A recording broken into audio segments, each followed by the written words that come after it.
Bercakap juga berkenaan dengan perancangan ini, ada banyak juga yang dirancangkan oleh pesara-pesara polis ini. Kerana kita nak bercakap tentang penaiktarafan sosioekonomi pesara polis di bawah Koperasi Persatuan Bekas Polis Berhad atau singkatannya KPBPB yang membantu kehidupan dan juga kebajikan pesara polis. Jadi kita terus bersama dengan tetamu-tetamu kita berdekatan dengan hari ini Dr. Haji Hassan Yusof merupakan pengerusi Koperasi Persatuan Bekas Polis Berhad atau singkatannya tadi saya sebut KPBPB, dan juga di tengah-tengahnya kita bersama maafkan saya, kita bersama sebelah kanan ini Datuk Ibrahim Yahya, pengarah urusan kumpulan syarikat REITs. Di tengahnya kita bersama dengan Dr. Haji Hassan, dan juga di hujung sekali Dr. Surinadi Lee, merupakan Ketua Pegawai Eksekutif PT Hari Indo Agong Perkasa Elang Mas Air. Okey. Assalamualaikum dan juga selamat pagi diucapkan. Okey, ini satu perkara yang baru juga dan kita sama-sama mendengar cerita dan juga bahan-bahan yang ingin dikongsikan untuk segmen kita pada kali ini. Okey, hasrat dan juga tujuan koperasi menandatangani perjanjian bersama dengan RMSAB adalah untuk membantu anggota-anggota koperasi. Jadi terutama sekali dalam membantu mereka dari segi banyak perkara. Jadi kita nak tahu bagaimana ini sebenarnya boleh direalisasikan. Sebenarnya Koperasi Persatuan Bekas Polis Berhad ini mendapat mandat daripada Persatuan Bekas Polis Malaysia. Because saya juga adalah Presiden Persatuan Bekas Polis Malaysia yang mempunyai ahli seramai 140,000 orang ahli. Jadi kebanyakan about 20%, 25% daripada ahli-ahli kita memang susah jugalah. So kita sekarang ni bercadang koperasi di bawah naungan Persatuan Bekas Polis bercadang untuk membuat sesuatu supaya pesara-pesara polis tadi we can get second income. Second income. Dalam konteks berfikir secara future dan juga berfikir secara multiple step thinking. Dalam konteks ini maka yang pertama kita mengadakan rangkaian jalinan kerjasama dengan syarikat RIS dengan koperasi. Dia memberi kita sebagai pengedar tunggal. Dan kita mempunyai ahli ramai di seluruh Malaysia. Akhirnya kita boleh beri peluang pada ahli-ahli kita untuk berniaga produk-produk ini. Dan produk-produk ini juga boleh dijual ke luar negara. Very highly demanded. Jadi maknanya perancangan itu cukup cantik lah. Baik, ini yang disebut sebagai RMSB ialah REITs. Jadi kita nak tanya juga peranan REITs sendiri, RMSB dalam meluaskan pasaran dan juga meningkatkan jualan koperasi dalam negara dan juga di luar negara. Bagaimana? Bagaimana? Datuk. Bismillahirrahmanirrahim. Assalamualaikum. Assalamualaikum. Okey, sekarang ni kami banyak pergi ke negara China, Taiwan, Korea dan sebagainya. Dan yang terbaru sekali kami akan pergi ke Saudi Arabia. Produk-produk ni. Dan di Malaysia selepas ini kami akan bekerjasama dengan koperasi bersama dengan RIS dan terus di Pasaraya Maidin bersama dengan Datuk Amir. Dan benda tu akan berterusan di seluruh pelosok. Baik, kalau kita boleh cerita kepada para penonton apa produk-produk ini, sebab kita ada paparkan di visual pada ketika ini. Boleh kita sebutkan satu persatu produk-produknya?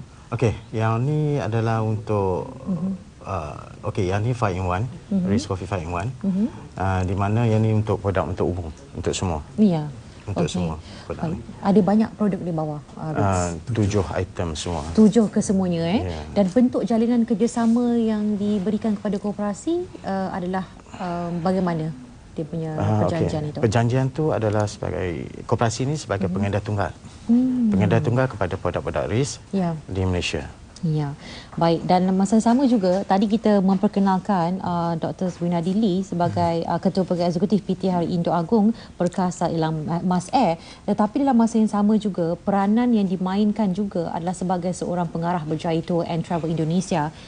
Dan bagaimana peranan dimainkan dalam memasarkan produk yang diedarkan oleh koperasi ini? Kita mengetahui bahawasan penduduk Indonesia lebih kurang 255 juta lebih. saya fikir penduduk Indonesia sangat memerlukan kesihatan, kesehatan. Jadi dalam produk yang diproduksi oleh Risk Coffee ini menyangkut ke kesehatan. Jadi sangat begitu berguna untuk masyarakat di Indonesia. Jadi dengan 255 juta lebih penduduk, 1% saja yang memakai ini sudah begitu banyak gitu. Betul. Ya, ini satu perancangan yang cukup teliti ya. Ini kalau kita boleh tengok dengan kerjasama daripada produk-produk 7 produk yang dikatakan sebagai satu kekuatan bagi koperasi untuk mengedarkannya, bukan setakat dalam negara tapi luar negara, dengan kerjasama lagi daripada Travel Tour daripada Indonesia. Bagaimana agaknya kita nampak impaknya pada masa-masa yang akan datang ini kepada koperasi khususnya? Saya lihat bahawa masa depan kita amat cerah. Maknanya ini merupakan, kalau betul-betul berjalan dengan baik, dalam sebulan 2-3 juta boleh dapat. Mungkin lebih. Pasal kita juga di samping itu kita dah ada establish dengan di Portugal, di Spanyol, Nepal, India dah kita jalankan ni. So this is going to be worldwide. Dan pada masa yang sama juga kita memikir, koperasi memikir jauh lagi bahawa this is the first step. Step keduanya ialah dari segi plantation yang akan dibuat oleh Datuk Ibrahim, bahawa kita nak bahawa bekas-bekas polis tadi dia juga boleh menanam guarana coffee di belakang rumah dia, ataupun di pasal jangka boleh petik dalam tempoh 6 bulan. Dan saya harap Datuk boleh explain lebih detail tentang dengan plantation tadi. Datuk Ibrahim. Okay. Baik Datuk. Okay, boleh jelaskan lebih lanjut. Okey, guarana ni berasal daripada Brazil dan kita akan bawa masuk ke Malaysia dan dia adalah satu tanaman yang pertama di Malaysia dan di Asia dan kedua terbesar di dunia. Dan dia lebih kurang macam getah lah. So benda ni kita akan tanam secara komersial di Malaysia. Konsep macam kelapa sawit, getah dan sebagainya. Macam tu. Okey, baik, itu akan dilakukan dalam masa yang terdekat nanti. Dalam masa terdekat. Okay, sekarang ni fokus diberikan adalah kepada produk kopi-kopi yang telah pun kita kongsikan tadi. Dan kalau kita tengok sekarang ni persaingannya agak banyak kan. Kita ada banyak sekali produk kopi yang ada di pasaran. Dan apa kelebihan yang ada di bawah syarikat REITs ini, kopi-kopi yang dia ada ni, dan kita tengok juga ada banyak juga kes-kes isu-isu yang berkaitan dengan kopi yang menggunakan bahan-bahan terlarang ni. Okey, betul. Okey, bagi pihak pengurusan REITs, kami tidak menggunakan bahan chemical dan kita menggunakan 100% herbs. Jadi benda tu diluluskan oleh Kementerian Kesihatan Malaysia dan juga FDA daripada USA.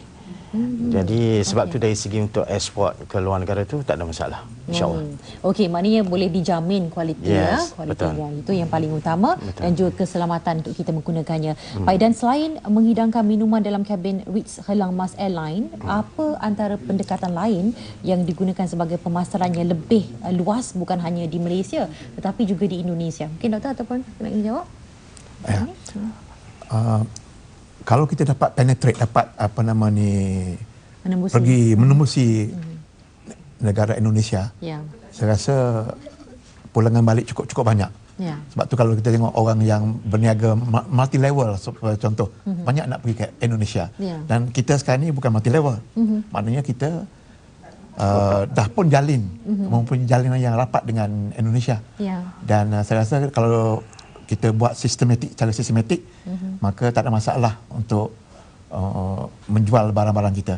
Kerana even di Europe dah mula ada demand, dah mula ada permintaan untuk membeli kopi-kopi ini.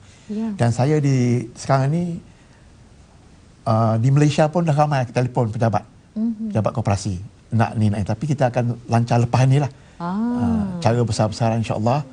Dan kemungkinan kita pada 14 ke 13 bulan ni kita akan sign MOU di MITI antara saya dengan koperasi dengan REITs, cara besar-besaran di mana Datuk Seri Mustafa akan hadir, dan juga antara REITs Coffee dengan China. Dia akan tolong sign pada masa itu.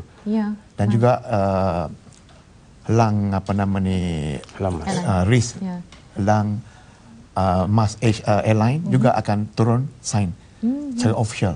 So this akan berlaku pada 13-14 bulan ni. So mana reality is there already. masa depan cerah. So lepas ni saya rasa koperasi akan berkembang cepat. Ahli kita, ahli persatuan 140,000 orang akan dapat menikmati apa itu sebenarnya yang dikatakan second income tadi. Second income tu besar. Ya, betul. Sebagai contoh katalah, saya ada ahli di Tanah Merah Kelantan. 1,500 orang. Mereka boleh jadi pengedar di sana. Income dia akan jadi 2, 3,000, 4,000 satu bulan untuk pengedar itu. So, Persatuan Bukan Polis ada di mana-mana. Di Sarawak ada, di Sabah ada, all over the country ada. Tiap-tiap distrik ada. Di sinilah maka kekuatan tu. Kekuatan penetration ke arah perniagaan ini akan berlaku. Ya, baik. Jadi mungkin Dr. Surinadi melihat kepada kerjasama yang dijalankan ini, apa mungkin impak yang terus diberikan kepada Indonesia khususnya menerusi REITs Helang Mas Airline yang diusahakan ini. Jadi bagaimana Dr. Milad? Ya, karena di Indonesia, baik di Indonesia maupun Malaysia, itu penduduknya sangat memerlukan angkutan darat udara. Masih perlu sekali.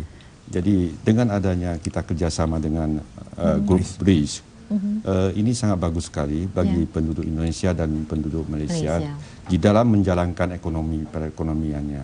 Jadi mereka itu lebih lancar mau ke mana-mana gitu kan, terutama di negara Indonesia atau Malaysia atau ke negara China gitu. Iya.